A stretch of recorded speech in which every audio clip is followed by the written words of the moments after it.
जी, अस्सलाम वालेकुम दोस्तों, उम्मीद है आप सब अच्छे से होंगे। आज का लेक्चर है आईसीटी इंट्राडे स्कैल्पिंग सीरीज़ पर। ये पहली वीडियो है इस सीरीज़ की और मैं उम्मीद करता हूँ 2 या 3 वीडियोज़ इस सीरीज़ पर होंगी। ये इंस्पायर्ड है स्वैपी ट्रेडिंग से। ये स्वैपी भाई का चैनल है, ठीक है? अगर आपने पहले इस चैनल को एक्सप्लोर नहीं किया हुआ तो मैं आपको रिकमेंड करूंगा कि आप इस चैनल पर आएं, भाई को सब्सक्राइब करें, ठीक है? और प्लेलिस्ट में जाएं। यहाँ पे दो चीज़ें मैं आपको एंडोर्स करूंगा। नंबर वन है true SMC full course in Hindi. अगर आपको बेसिक नहीं पता तो आप ये प्लेलिस्ट देखिए। अगर आपको बेसिक पता है तो फिर आप आईसीटी मेंटोरशिप इन हिंदी ये वाला देखिए। तो ये दो प्लेलिस्ट ज़रूर देखिएगा, काफ़ी अच्छा काम किया हुआ है। और आज की जो सीरीज़ है, वो मैंने इस प्लेलिस्ट से ही सीखी है, बट उसमें थोड़ा बहुत अपना एक्सपीरियंस शामिल करके मैं आपके सामने रख रहा हूँ। अगर आप लोग ये वीडियोज़ देख लेते हैं, तो इंशाल्लाह आप डेली अच्छा प्रॉफ़िट गेन कर सकेंगे, बट उसके लिए आपको डिसिप्लिन एंड रूल्स को फ़ॉलो करना होगा। मैं कई बार आप लोगों को बता चुका हूँ कि फ़ॉरेक्स मार्केट में कुछ भी 100% नहीं है। इसलिए आपको अपने रिस्क को मैनेज करना है, जिसकी बात हम आगे चल के करेंगे। फिलहाल इस सीरीज़ में हम क्या सीखने जा रहे हैं, हम उसको ओवरव्यू कर लेते हैं। तो इसमें सबसे पहले हम सीखेंगे मिडनाइट ओपनिंग पॉइंट रेंज को कैसे इस्तेमाल करना है। First presented fair value gap को किस तरह मार्क करना है और इस्तेमाल करना है। फिबोनाची स्टैंडर्ड डिविएशन की सेटिंग मैं आपको दूंगा, उसको कैसे अप्लाई करके हम डेली हाई और डेली लो को प्रोजेक्ट करेंगे। 8:30 एंड 9:30 मैनिपुलेशन को कैसे इस्तेमाल करके हम डेली का हाई या लो प्रोजेक्ट कर सकते हैं। और लास्ट में हमारे पास है एओएक्स स्नाइपर एंट्री मॉडल। अगर आप ये सारी चीज़ें सीख लेते हैं तो इंट्राडे एंड स्कैल्पिंग में आपको एक कंप्लीट पैकेज मिल सकता है, जिसको इस्तेमाल करके आप अच्छा प्रॉफिट गेन कर सकेंगे। लेकिन एक बार फिर मैं आपको बता दूं कि आपको इसके लिए डिसिप्लिन एंड रूल्स को फॉलो करना होगा, जिसमें सबसे पहले आता है रिस्क मैनेजमेंट। तो दोस्तों, रिस्क जब तक आप मैनेज नहीं करेंगे, आप किसी भी स्ट्रैटेजी को इस्तेमाल कर लें, आप एक ना एक दिन फेल हो जाएंगे। जैसा कि मैंने पहले भी कहा है कि दुनिया में कोई भी ऐसी चीज़ नहीं है जो इस मार्केट में 100% वर्क करती हो। तो प्रोबेबिलिटीज़ पर ही हम अपनी ट्रेड बनाते हैं। यानी अगर हम कोई order block, fair value gap या कोई भी आईसीटी का पीडीआर रेस देखकर ट्रेड कर रहे हैं, तो उसके फेल होने के चांसेस भी उतने हैं जितने उसके काम करने के हैं। तो इसीलिए हमने रिस्क ज़रूर मैनेज करना है। अभी कल ही मैं एक बंदे की वीडियो देख रहा था, उसने कहा कि अगर आप $1000 पर 1% रिस्क लेते हैं या 2% रिस्क लेते हैं, तो आपको क्या फ़ायदा? आप 1000 डिपॉज़िट कर रहे हैं, बल्कि आप $10 डिपॉज़िट करें या $20 डिपॉज़िट करें, जितना आपने रिस्क लेना है। तो रिस्क जो है वो पर ट्रेड होता है। तो भाई, कैपिटल को सेव करना इज़ आवर मेन प्रायोरिटी। हमें कैपिटल को बेसिकली सेव करना होता है। अगर हमारे पास पैसे ही ना बचे, हम सब कुछ ही एक ट्रेड में लगा दें, तो एक ट्रेड में ही हमारा लॉस हो जाए, तो फिर हम कैपिटल कहाँ से माँगेंगे? क्या वो भाई साहब हमें कैपिटल देंगे? $2000 हमने डाला और 2000 ही हम रिस्क लगा दें, तो हमारे पास तो कैपिटल ही नहीं बचेगा, तो ट्रेड कहाँ से करेंगे? तो इसलिए प्लीज़ ऐसे इन्फ्लुएंसर्स को मत सुनें। बेहतर है कि आप अपने कैपिटल को पहले सेव करना सीखें। अगर आप सर्वाइव करना सीख जाते हैं, तो इंशाल्लाह आप इस मार्केट में अच्छा प्रॉफ़िट भी जनरेट कर सकते हैं। तो दोस्तों, जैसा कि मैंने अभी आपको बताया है कि हमें 1% ही रिस्क लेना है, चाहे आपके पास $100 है या $1,00,000 है, क्योंकि मार्केट हमेशा मौके यानी मौके देगी। आपको अपॉर्चुनिटीज मिलती रहेंगी हर दफा, लेकिन आपको कैपिटल एक बार ही मिलेगा। इसीलिए आपने हर ट्रेड में ज्यादा से ज्यादा रिस्क 1% लेना है। इस डिसिप्लिन के बगैर कोई भी एल्गोरिदम या स्ट्रैटेजी बेकार हो जाती है। अगर आप रिस्क मैनेज नहीं करते, चाहे आपको एल्गोरिदम का भी पता है, लेकिन मैनिपुलेशन के चलते हुए आप अपना कैपिटल गवा देंगे, जो सिर्फ आपको एक बार ही मिलता है। लिहाजा आपने इस पर कंप्रोमाइज नहीं करना। आपने रिस्क हमेशा 1% लेना है और 2 to 3% आपने रिवॉर्ड हासिल करने की कोशिश करनी है। आई होप ये पॉइंट भी क्लियर हो गया। अब हम चलते हैं नेक्स्ट। यहाँ पर सबसे मेन क्वेश्चन आता है जो मैं आप लोगों से पूछना चाहता हूँ ये मार्केट कैसे चलती है? प्लीज़ इसका जवाब आप ज़रूर कमेंट में दीजिएगा, ताकि मुझे पता चले कि जो मैं कोशिश कर रहा हूँ अपने चैनल पर स्मार्ट मनी कॉन्सेप्ट और आईसीटी कॉन्सेप्ट पढ़ाने की, क्या आप लोग वो सीख रहे हैं और आपकी जो मेंटालिटी है वो थोड़ी चेंज हो रही है? तो मुझे खुशी होगी अगर आप लोग अपनी थॉट्स जो हैं कमेंट में मुझे लिखकर भेजेंगे, तो मुझे भी पता चले कि कितनी ग्रोथ हो रही है, कितनी नहीं। तो दोस्तों ये बहुत ही इम्पोर्टेंट क्वेश्चन है और इसका पहला जो जवाब है वो है एक रिटेलर का जवाब, एक रिटेल पर्सपेक्टिव। उसके अकॉर्डिंग मार्केट बायर्स और सेलर्स की वजह से चलती है। अगर आप एक रिटेलर से पूछते हैं तो भाई मुझे बताओ ये जो मार्केट है ये कैसे चलती है, तो वो कहेगा कि बायर्स एंड सेलर्स की वजह से चलती है। नीचे से जो है वो बाय कर लेते हैं लोग, मार्केट ऊपर चली जाती है, जब ऊपर चली जाती है तो सेलर जो है वो उसको सेल कर देते हैं तो वो नीचे आ जाती है। इस तरह जो है बाइंग एंड सेलिंग प्रेशर से मार्केट चलती है। अगर हम इसी पर्सपेक्टिव से देखें, यानी बायर्स जहां मर्जी घुस जाए मार्केट को ऊपर ले जाएं, सेलर जहां मर्जी घुस जाए मार्केट को नीचे ले आए, तो ये प्राइस की मूवमेंट रैंडम है, बेतरतीब है, इसमें कुछ भी नहीं है। फिर उसका एक और पर्सपेक्टिव होता है, वो है इंडिकेटर्स और चार्ट पैटर्न जो है, हम उन पर इन्हसार करके भी अपनी ट्रेड कर सकते हैं। तो ये एक रिटेलर की सोच है जो कि बिल्कुल गलत है। अब हम स्मार्ट मनी के पर्सपेक्टिव से देखते हैं एंड आईसीटी प्लेयर के मुताबिक देखते हैं, जिसे इंस्टीट्यूशनल पर्सपेक्टिव कहा जाता है। मार्केट का असल इंजन जो उसको चला रहा होता है वो लिक्विडिटी होती है। लिक्विडिटी को हमने कई बार डिस्कस किया है। स्मार्ट मनी बेसिकली लिक्विडिटी को ही सीक कर रहा होता है। जहां पे ज्यादा पैसा पड़ा होता है, बेसिकली लिक्विडिटी उसका मुनाफा है और वो अपने मुनाफे के लिए मार्केट को जो है ऊपर और नीचे लेके जाता है, और ये मार्केट कोडेड है, एल्गोरिदम के तहत चल रही होती है। यानी मार्केट रैंडम नहीं है, बल्कि एक तयशुदा एल्गोरिदम के तहत डिलीवर हो रही होती है। ठीक है। सबसे पहले हमें ये पता चला कि लिक्विडिटी ही मार्केट को चलाती है। दूसरा, यही लिक्विडिटी जो है वो यहाँ पे कोडेड है। मार्केट में हर चीज जो है वो एल्गोरिदम के तहत चल रही होती है। फिर ये जो बंदा है वो टाइम एंड प्राइस के स्ट्रक्चर पर इन्हसार करता है। जैसा कि कई बार हम बात कर चुके हैं कि ICT is all about time and price. ये जो थ्योरी है, ये जो कॉन्सेप्ट है, इसमें टाइम एंड प्राइस को बहुत ज्यादा अहमियत दी जाती है। तो दोस्तों ये है सोच का फर्क, एक इंस्टीट्यूशनल पर्सपेक्टिव बंदे में और एक रिटेलर में। अब हम इसी पर्सपेक्टिव को, यानी इंस्टीट्यूशनल पर्सपेक्टिव को मजीद डिटेल में देखते हैं। तो दोस्तों ये जो कोडिंग की गई है मार्केट की, यानी इप्डा, इंटरबैंक प्राइस डिलीवरी एल्गोरिदम जो है, ये किन चीजों को मिलाकर कोडिंग की गई है, तो उसके पीछे एक पूरी मंतक है जो मैं आपके सामने रख रहा हूँ। 6 स्टेप्स हैं। नंबर 1 है नीड, जरूरत। जब एक बैंक को, इंस्टीट्यूशंस को जरूरत होती है किसी भी चीज की, चाहे डॉलर हो, यूरो हो, जापानीज येन हो या कोई भी चीज हो, जब उसको एक चीज की जरूरत होती है, तो ऐसा नहीं है वो सीधा आया मार्केट में हमारी तरह बाय किया या सेल किया, जस्ट पैसा अपना फेंका। ऐसा नहीं होता, क्योंकि ये जो इंस्टीट्यूशंस होते हैं ये मिलियंस में भी ट्रांजैक्शन नहीं करते, बल्कि बिलियंस ऑफ डॉलर्स में ट्रांजैक्शंस करते हैं, या इनकी ट्रांजैक्शन ट्रिलियंस में होती है।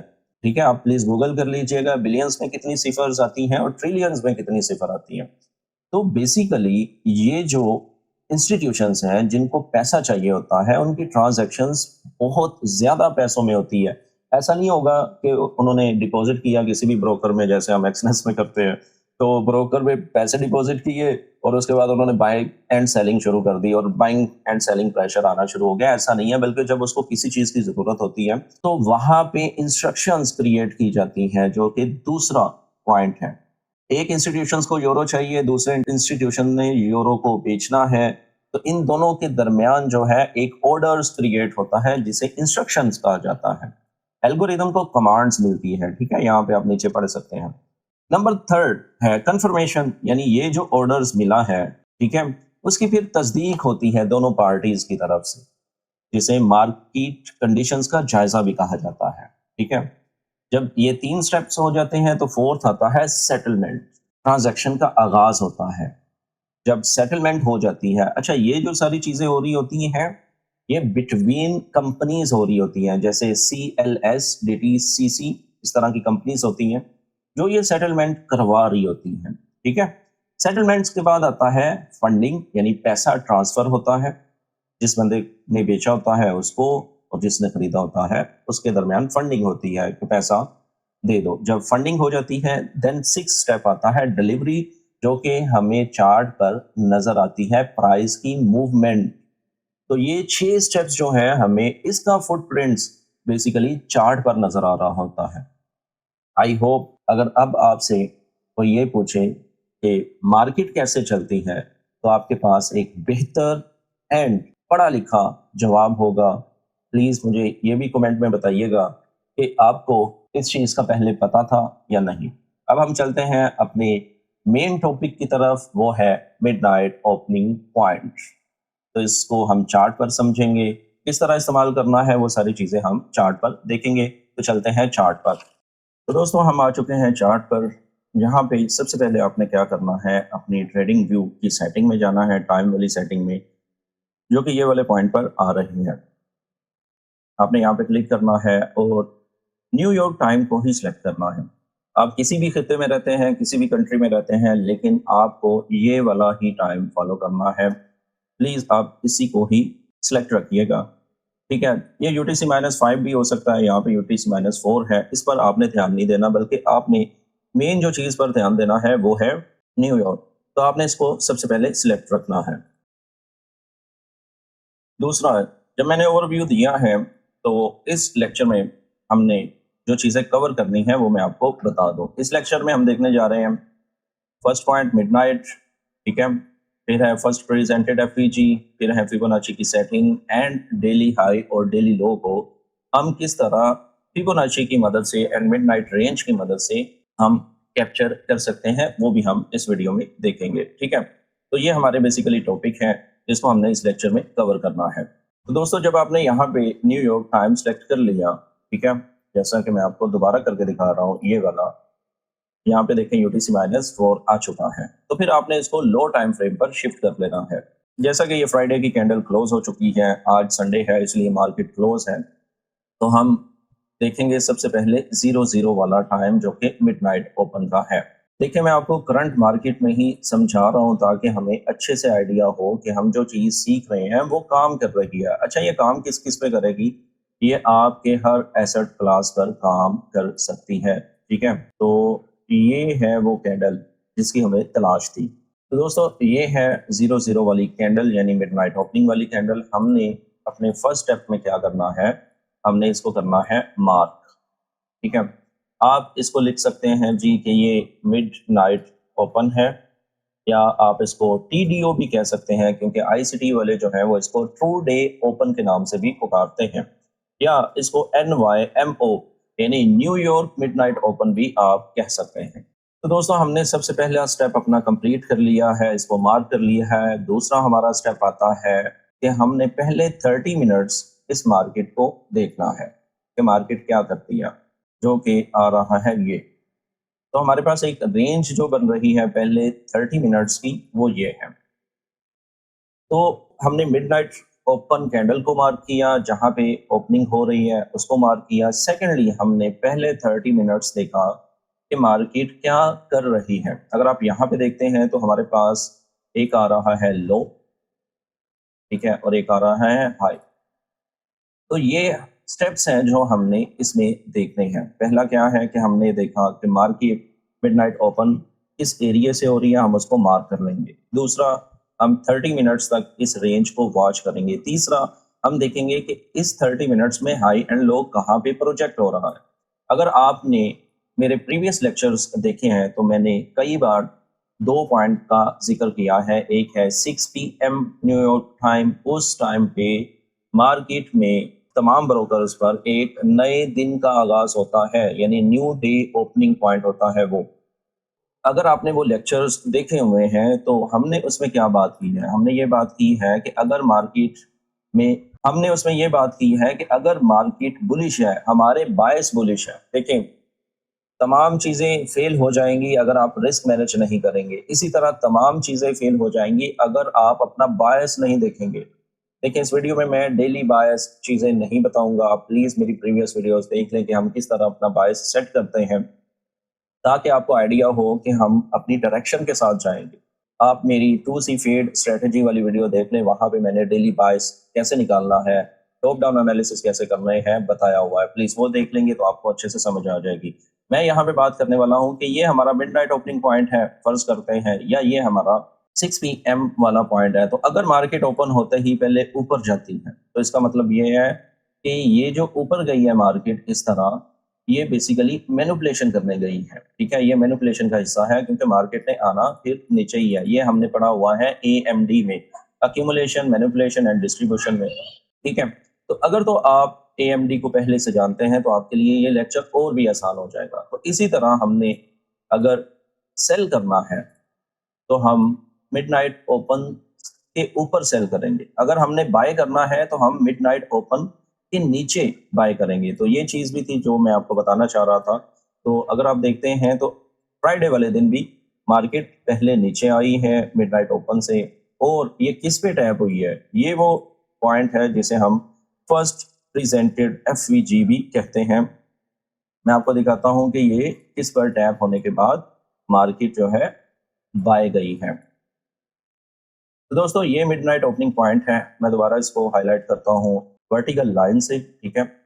ये देखें, तो ये हमारा 0-0 का टाइम है। तो इसके बाद हमारे पास जो पहली एफवीजी बनेगी हम उसको मार्क करेंगे। जैसा कि आप ये देखते हैं, ये क्या है? First candle, second candle and third candle.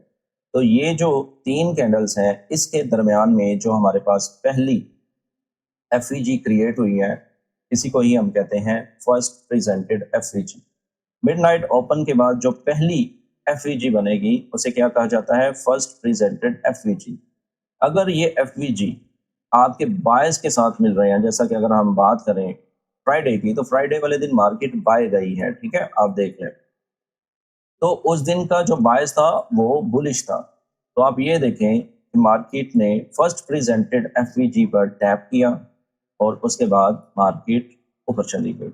अब यहाँ पे भी 2 चीज़ें हैं। कुछ कहते हैं कि जी, हमें प्रॉपर बीसी एंड सीबी लेना चाहिए। अगर आपको नहीं पता बीसी एंड सीबी क्या है, तो प्लीज़ वो भी आप गूगल कर लें या यूट्यूब पर देख लें, आपको अच्छे से समझ आ जाएगी। 3 कंसेक्यूटिव कैंडल्स होती हैं, जैसा कि हम यहाँ पे देख रहे हैं। 1, 2 एंड 3, ठीक है? तो ये 3 कैंडल्स हैं। इसके दरमियान में बनने वाला जो फेयर वैल्यू गैप है, उसको कहते हैं जी, ये हमारी फर्स्ट प्रेजेंटेड एफवीजी है। बट आजकल मैं प्रैक्टिस कर रहा हूँ जो पहला ही गैप मिलता है उसी पर, ठीक है? तो आप देख लें यहाँ पे उसी से ही हमें सपोर्ट मिली और मार्केट बाय चली गई। तो हमने यहाँ पे 2 चीज़ें ऑलरेडी कवर कर ली हैं अपने टॉपिक में। नंबर 1, मिडनाइट ओपनिंग रेंज कहाँ तक लेनी है हमने? हमने लेनी है पहले 30 मिनट्स तक, ठीक है? अगर आप ये देखते हैं कि ये 0-0 वाली कैंडल है और ये कैंडल है 30 मिनट्स वाली, तो हमने इसी तरह ही बेसिकली मार्क करना है, ठीक है? और इस बीच में जो हाइज़ एंड लोज़ बन रहे होंगे, हमने उसी को लेना है, जैसा कि हमने यहाँ पे लिया, ठीक है? ये लो है, ये हाई है। अब यहाँ पे हमारी आती है फिबोनाची की सेटिंग, जिसे हम स्टैंडर्ड डेविएशन के नाम से जानते हैं, वो मैं आपके सामने रखता हूँ। तो दोस्तों, ये वो लेवल्स हैं जो आपने अपनी फिबोनाची की सेटिंग में सेट करने हैं, ठीक है? ये स्टैंडर्ड डेविएशंस के लेवल्स हैं। हम पहले इसको देख लेते हैं, 0 एंड 1, ये तो हमारी बेस रेंज को जो मार्क करने वाली चीज़ है वो है, ठीक है? फिर है -1, फिर है -1.5, जो कि यहाँ पे आपको नज़र आ रहे हैं। इसको कहा जाता है सिल्वर बुलेट ज़ोन, यानी एसबीजी, ठीक है? तो दोस्तों, ये जो हमारे पास 1 एंड 1.5 है, इसको कहा जाता है सिल्वर बुलेट ज़ोन। फिर हमारे पास आता है जी 2, 2.25 एंड 2.5। आप ये हटा भी सकते हैं, बट इसको लगाने का ये मकसद है कि आपको मीन थ्रेशोल्ड यानी 50% इसका मिल जाता है। तो ये वाला ज़ोन जो है ये कहलाता है माइनर लेवल ज़ोन। तो हमारे पास सेकंड जो आ रहा है ज़ोन, वो कहलाता है माइनर लेवल, ठीक है? फिर हमारे पास आ रहा है 4, 4.25 एंड 4.5। ये होता है मेजर लेवल ज़ोन। अब ये क्या चीज़ें हैं, हम इसको भी थोड़ा-सा डिटेल में पढ़ लेते हैं। नंबर 1 जो हमारे पास आ रहा है सिल्वर बुलेट ज़ोन, ये हम क्या देखेंगे कि अगर आपका बाय जो है वो अकॉर्डिंग टू किसी टिप के जा रहा है, यानी जो आपने लगाया हुआ है और आपने नीचे से कहीं बाय पकड़ लिया। फॉर एग्ज़ाम्पल यहाँ से आपने बाय पकड़ी हुई है, तो ये फर्स्ट पॉइंट पर सिल्वर बुलेट ज़ोन पर आप क्या कर सकते हैं, आप ये कर सकते हैं कि पार्शियल यहाँ पे बुक करें, ठीक है? दूसरा, अगर आपने रिवर्स ट्रेड करनी है, तो ये बेसिकली रिवर्सल पॉइंट भी है। तो सिल्वर बुलेट ज़ोन से हमें एक रिवर्स या रिट्रेसमेंट देखने को मिल सकती है, यानी मार्केट जो है वो रिट्रेस करने नीचे आ सकती है। तो ये होता है सिल्वर बुलेट ज़ोन, जिसमें मार्केट में हम अपना पार्शियल टीपी बुक करेंगे, ठीक है? या हम यहाँ से एक शॉर्ट टर्म ट्रेड पकड़ सकते हैं स्कैल्पिंग के लिए, ये वीडियो ही स्कैल्पिंग पर है।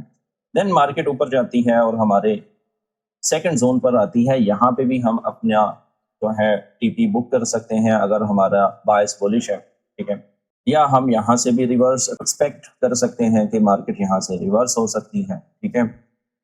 और थर्ड जो हमारे पास है मेजर लेवल ज़ोन, ये बेसिकली है रिवर्सल पॉइंट, और अगर मार्केट अपने मेजर लेवल तक चली जाती है तो ये होगा दिन का हाई और लो, ठीक है? वैसे बाय सिनेरियो में तो ये हाई है, लो मैंने इसलिए बताया कि अगर आप नीचे भी जो है लगाएँगे तो मार्केट लो लगाएगी। तो ये हमारा जो लास्ट पॉइंट है, यहाँ पे हम अपना full and final TP book करेंगे, ठीक है?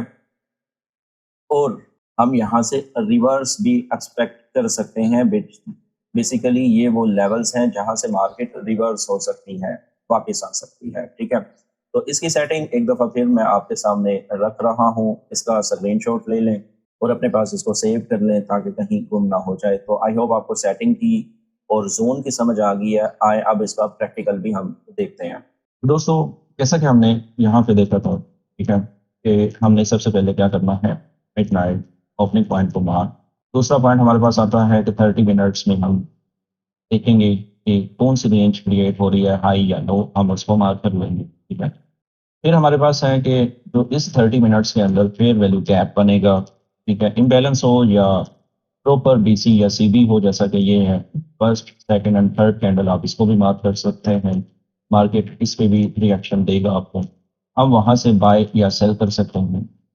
अब हम फर्ज करते हैं कि हमने यहाँ से बाय कर लिया है ये फर्स्ट प्रेजेंटेड एफपीजीज, हम यहाँ से इसको बाय कर लेते हैं। तो अब हम टीपी कहाँ पे रखेंगे? तो टीपी रखने के लिए, जैसा कि मैंने पहले भी आपको बताया है, हम इस्तेमाल करेंगे फिबोनाची। तो अगर हमारे बायस बुलिश हैं तो हम नीचे से ऊपर लो टू हाई मार्क करेंगे, ठीक है? और हम पहला जो ज़ोन आ रहा है जिसे हम सिल्वर बुलेट ज़ोन कहते हैं, हम वहाँ पे अपना पार्शियल बुक करेंगे, ठीक है? तो ये हमारा सिल्वर बुलेट ज़ोन है, हम इसको मार्क भी कर लेते हैं और मैं आपको आसानी के लिए लिख भी देता हूँ सिल्वर बुलेट। तो हमारा जो पहला टीपी था वो यहाँ पे, ठीक है? पहले मैं बाय की बात कर लूँ, फिर मैं आपको दिखाता हूँ कि मार्केट ने यहाँ पे कैसे रिएक्शन दिया। दूसरा हमारे पास पॉइंट आता है जो कि माइनर लेवल है, ठीक है? माइनर रिवर्सल ज़ोन किया गया है। ये हमारा सेकंड है, तो यहाँ पे भी हम पार्शियली बुक कर सकते हैं, ठीक है? फिर हमारा मेजर लेवल आता है जो कि ये वाला है, ये हमारा फुल एंड फाइनल टीपी होगा। तो हम इसको लिख लेते हैं मेजर रिवर्सल ज़ोन। ये तीन हमने मार्क कर लिए। तो टीपी के लिए मैंने आपको दिखा दिया है कि आपने किस तरह इसको यूज़ करना है। याद रखें कि अगर आप फर्स्ट प्रेजेंटेड एफपीजी को यूज़ कर रहे हैं तो आप इसको लंदन सेशन में ही यूज़ करें, ठीक है? तो दोस्तों, ये हमने बात कर ली कि हम किस तरह अपना टीपी डिसाइड करेंगे, ठीक है? ये तो हमने देख लिया।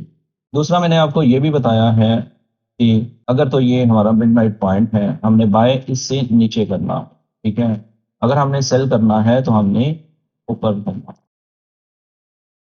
तो अगर हम यहाँ पे बाइंग पॉइंट देख रहे हैं तो मिडनाइट ओपन कहाँ पे है? यहाँ पे। हमारा बाइंग पॉइंट कहाँ पे आ रहा है? ये फर्स्ट प्रेजेंटेड एफईजी पे। तो हम इस तरह देखेंगे। अब अगर हम देखते हैं कि सिल्वर बुलेट जोन में मार्केट ने क्या किया, तो आप देखिए, टैप किया, नीचे आई।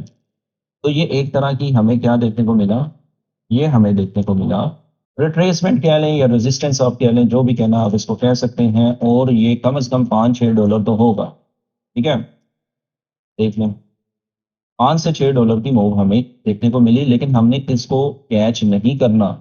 हमने कैच किस तरह करना है वो भी मैं आपको बताता हूँ, लेकिन यहाँ पे एक चीज गौर करने वाली है, वो क्या है कि जब मार्केट यहाँ पे रेंज कर रही थी, ये वाली रेंज, ठीक है, ये जो मार्केट रेंज कर रही थी, इसको मार्केट ने ब्रेक किया, ठीक है, लेकिन फुली ब्रेक कहाँ पे करती है मार्केट, ये वाले पॉइंट पे, ये ब्रेक करती है मार्केट। जब मार्केट इसको बड़ी कैंडल्स के साथ ब्रेक करती है, जो कि आपको यहाँ पे नजर आ रहा है, ये देख, ये ब्रेकआउट हुआ है, तो इसी के ही रीटेस्ट पे, यही पॉइंट के रीटेस्ट पे ये मार्केट अगेन बाय चली गई है। तो ये हमारा सिल्वर बुलेट जोन जो है, अगर हमें डिस्प्लेसमेंट के साथ नीचे ब्रेकआउट ना दे, तो हम इसके रीटेस्ट पे फिर बाय कर सकते हैं। पहले हम इसको क्या देख रहे थे, एज अ रेजिस्टेंस। अच्छा, ये रेजिस्टेंस एंड डिमांड जो है या सप्लाई जो है, ये रिटेलर्स वाली नहीं है, बल्कि ये कोडेड है, ठीक है। ये जो सर ने हमें स्टैंडर्ड डिविएशन दी है, ये अकॉर्डिंग टू एल्गोरिदम है। आप देख लें कि मार्केट इसको प्रॉपर रिस्पेक्ट दे रही है यहाँ पे रेजिस्टेंस के तौर पे, देन यहीं पे ये बनती है सपोर्ट। और कहाँ से मार्केट ऊपर जाती है आप वो भी देख लें, मार्केट जाती है फेयर वैल्यू गैप से, ठीक है, ये देखें, हम इसको भी देख लेते हैं। तो हमने क्या सीखा, हमने ये सीखा कि पहले तो हम इसको टीपी रखेंगे, फिर यहाँ से हम एक शॉर्ट टर्म सेल यानी रिवर्सल पॉइंट जो है उसको कैच करने की कोशिश करेंगे। लेकिन मार्केट अगर यहाँ पे ये जो मैसी हो जाए, तो जब मार्केट मैसी हो जाएगी तब हमने सेल नहीं करना, हम वेट करेंगे किसका, ब्रेकआउट का। जब ये मार्केट ब्रेकआउट करती है तो हम इसके रीटेस्ट पे, सिल्वर बुलेट जोन के रीटेस्ट पे इसको बाय कर सकते हैं। अच्छा, अब यहाँ पे इतना ही प्यारा माइनर रिवर्सल जोन जो है वो प्ले हुआ है, जो कि हमारा सेकंड टीपी भी हो सकता था अगर हम बाय करते। अब यहाँ पे मार्केट जस्ट टैप करती है और नीचे आ जाती है, ये वो पॉइंट है जिसको हम ट्रेड कर सकते हैं। यही बिहेवियर मार्केट ने अगर सिल्वर बुलेट जोन रिवर्सल में दिया होता तो हम वहां पे भी कर सकते थे। अब आपने सबसे पहले नोट किया, मार्केट ने टैप किया, मार्केट नीचे आई, अब नीचे आके उसने क्या किया, ये वाला लो ब्रेक किया। जब ये वाला लो ब्रेक किया तो हमारे पास क्या चीज थी, हमारे पास था फेयर वैल्यू गैप, जिसमें मार्केट टैप करती है, और यही टैप करना हमारा सेल का पॉइंट हो सकता था, जिसको हम कैच कर सकते थे। कैसे, कि यहाँ पे टैप हुई मार्केट, ये हमारा हुआ टॉप लॉस इस हाई से ऊपर, और हम 1/3 इजीली कैच कर सकते थे। जबकि मार्केट ने कहाँ तक हमें दी है, हमें ये वाले पॉइंट तक, ठीक है। तो मार्केट बेसिकली ये वाले पॉइंट तक आया है, ये वाले पॉइंट तक। तो अगर आप इसको देखते हो तो ये 1/3.2 समथिंग बनता है। तो this is not a small amount of पिप्स। अगर आप इसको देखते हैं तो ये तकरीबन कितने डॉलर बनता है, $13 बनता है, ठीक है। यानी 130 पिप्स की मूव हमें यहाँ पे मिलती है, तो हम इस तरह इसको कैच कर सकते थे। देखें, सिर्फ टैप करने पर ही आपने ट्रेड नहीं करनी होती, ठीक है, सिर्फ टैप करने पर ही ट्रेड नहीं करनी, चाहे वो फर्स्ट प्रेजेंटेड एफवीजी हो, बल्कि हमने अपना मॉडल रखना है। तो ये हमारे पास कौन सा मॉडल प्ले हुआ है, ये हमारे पास ICT 2022 मॉडल प्ले हुआ है। अगर हम यहाँ पे ये वाले पॉइंट पे, ठीक है, यानी फर्स्ट प्रेजेंटेड एफवीजी पर हम फर्स्ट टैप पर ट्रेड नहीं करते, तो हम इसको भी इसी तरह यूज कर सकते थे कि जब मार्केट इस तरह डिस्प्लेसमेंट देती है, जो कि आपको यहाँ पे देखने को मिल रही है, तो इस डिस्प्लेसमेंट में हमें ये एक एफवीजी मिल रही है, ठीक है। तो इस एफवीजी को भी हम मार्क करके रख सकते हैं, ऑल दो मार्केट इसमें नहीं आई, तो इससे ऊपर वाली जो एफवीजी आपको नजर आ रही है, ये वाली, तो हम इसको मार्क कर सकते हैं कुछ इस तरह, ठीक है। तो डबल एफईजी पे मैंने बात की है प्रीवियस लेक्चर में ICT 2022 के, प्लीज वो भी देख लीजिएगा, आपको अच्छे से समझ आ जाएगी। तो आप देख लें कि यहाँ पे अगर हम यहाँ पे बात करें ये वाले पॉइंट पे, तो ये कौन सा पॉइंट है आप मुझे बता सकते हैं। यहाँ पे टाइम एंड प्राइस दोनों ही अलाइन हो रहे हैं, ये पॉइंट है लंदन का, ठीक है, यहाँ पे लंदन के जोन स्टार्ट होता है। तो दोस्तों, इस तरह जो है हम टाइम एंड प्राइस को भी अलाइन कर सकते हैं कि हमारी फर्स्ट प्रेजेंटेड एफईजी से मार्केट सपोर्ट दिखा रही है, मार्केट ऊपर जा रही है। जब मार्केट ब्रेकआउट करती है तो वो फिर हमारे पास कोई ना कोई पीडीआरएस छोड़ती है, जैसा कि यहाँ पे एफवीजी छोड़ी हुई थी। तो इस एफवीजी को हम यूज कर सकते हैं और our entry in London session, जहां पे आपको यहाँ पे देखने को मिल रहा है, तो इस तरह भी हम इसको यूज कर सकते थे। ठीक है। तो ये हमें माइनर लेवल भी प्ले होता नजर आया। तो ये हमारा माइनर लेवल भी प्ले हुआ जिसने हमें 13 पिप्स दिए, और यहाँ से हम इसको अगेन जो हमारा सिल्वर बुलेट जोन था हम उसको दोबारा यूज कर सकते थे, बाय कर सकते थे। ठीक है, दोनों तरफ मैं आपको बता रहा हूँ, हो सकता है कि ये वीडियो आपको बोर लग रही हो, बट प्लीज इसको ध्यान में रखिएगा। अच्छा, अब मार्केट इस कैंडल के साथ हमारे माइनर लेवल को भी ब्रेक कर देती है, तो हम इसको दोबारा बाय कर सकते थे, क्योंकि जो रेजिस्टेंस थी वो सपोर्ट में तब्दील हुई, तो हम यहाँ से इसको बाय कर सकते हैं। बट यहाँ पे एक चीज ज़हन में रखिएगा, वो है कि मार्केट कंसोलिडेशन करती है, ठीक है, इस जोन में। तो इस कंसोलिडेशन की यानी अक्यूमुलेशन की मैनिपुलेशन फिर होती है ये वाले पॉइंट पे। अब ये वाला पॉइंट भी कोई रैंडम पॉइंट नहीं होगा। देखिए, मार्केट रैंडमली काम करती होती तो फिर तो बहुत कुछ होता। तो हम इस पॉइंट को भी यहाँ पे मार्क करते हैं और देखते हैं कि भाई ये वाला पॉइंट कौन सा था। ठीक है, ये देखें, इसमें हमने टैप किया तो आप देख लें कि ये वाला पॉइंट कौन सा था हमारा, ये वाला था हमारा ऑर्डर ब्लॉक का। ठीक है, तो ये ऑर्डर ब्लॉक से मार्केट ऊपर गई। दूसरा, ये ब्रेकर भी हो सकता है। ठीक है, तीसरा ये हमारा वही एफवीजी जिससे हमने बाय किया था, तो ये इन्वर्जन बना, तो ये हमारा इन्वर्जन भी है। तो यहाँ पे बेसिकली यूनिफॉर्म लेवल जो है वो प्ले होता है ये वाले पॉइंट पे। तो जैसा कि मैंने आपको बताया कि रैंडम कुछ नहीं हो रहा, तो ये इन्वर्जन था, ये ऑर्डर ब्लॉक था, और फिर ये ब्रेकर था, बहुत सारी पॉइंट जो है अलाइन हो रहे थे, तो ये हमारी एक बेस्ट एंट्री हो सकती थी। अब हम चलते हैं कि मेजर जोन से मार्केट क्या हमें ट्रेड देती है। बिल्कुल जो है हल्का सा, यानी एक पिप्स भी नहीं बनता, मार्केट यहाँ से हमें एंट्री तो नहीं देती लेकिन रिएक्शन जरूर देती। ठीक है, ये कितने पिप्स का बनता है ये भी देख लेते हैं। तो दोस्तों ये तकरीबन बनता है $22 यानी 220 पिप्स। ठीक है, अच्छी खासी हमें ये देखने को मिलती है। फिर आप देखें कि मार्केट इसको भी ब्रेक करती है, इसको ब्रेक करके रीटेस्ट करके फिर बाय चली जाती है, और रीटेस्ट अगेन इसको करती है फिर वही गैप को। ठीक है, अब जैसा कि मैंने आपको बताया था कि ये हमारा हाई या लो हो सकता है, तो बेसिकली इस दिन ये हमारा हाई होना चाहिए था, लेकिन अगर आप इसको देखते हैं तो अगर हम इसको मैयर करते हैं तो ये बनता है भाई साहब तकरीबन तकरीबन $22.78, यानी $22-23 की मूव बनती है, 220 पिप्स, यानी 230 पिप्स के करीब मूव बनती है। अब ये ऊपर क्यों गई, इसको हम मैयर करेंगे इसके साथ जो हम एडीआर यूज करते हैं।